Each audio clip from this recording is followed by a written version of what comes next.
Hey all, it's Father Peter at St. Mark's, and it is great to be with you on this Thursday. Thanks for tuning in for just a few moments of reflecting.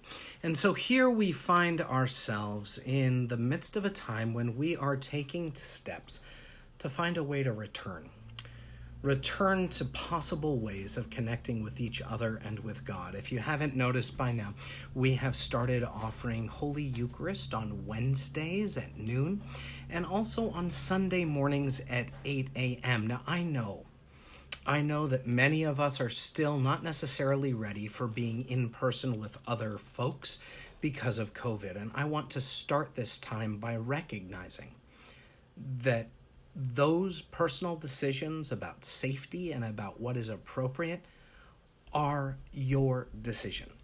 And wherever you find yourself, know that I support you, know that the vestry supports you, and we want you to be safe and to be careful. But part of what we're trying to find a way of doing here at St. Mark's is to meet you where you are. And so as a result, we are excited to be piloting this return of in-person worship, which includes Holy Communion. We're also excited to continue offering online services, which are meant to give you a way to connect more deeply with one another and with God. And we're excited to offer things like this, digital content that can give you a moment to simply breathe and be still and know that you are loved, that Christ is with you, and that nothing, absolutely nothing, can separate you from that beautiful and wonderful love. The reading which is mentioned in today's email comes from Romans, and it talks about a lot of God's commands. It talks about not coveting, about keeping up all kinds of other commandments, but ultimately what Paul says in this is all of the commandments are summed up in one basic commandment: love.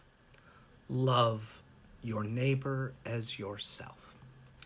Now, the fact of the matter is all of us are going to fulfill that commandment of loving our neighbor as ourselves in different ways during this time of COVID. For some of us, that means staying at home and staying safe. For others, it's finding intentional but safe ways to gather together. No matter what, though, underneath all of our decisions, we are invited to be a people of love. And so that is my prayer for you today, that love would hold you. That no matter how you decide to interact with church and with God and with one another, you would remember that underlying all of that is the love of Christ.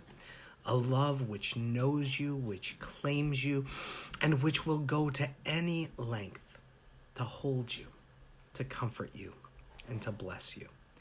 That is the gift of our Christian faith. We are loved. Whether we're near or far, whether we meet in person or we meet digitally, we are loved, and nothing can separate us from that love. We were made for that love. You were made for that love. So today, wherever you are, let that love envelop you and hold you and bless you. As Paul said, put that love on like clothing. Let it surround you and hold you today and always.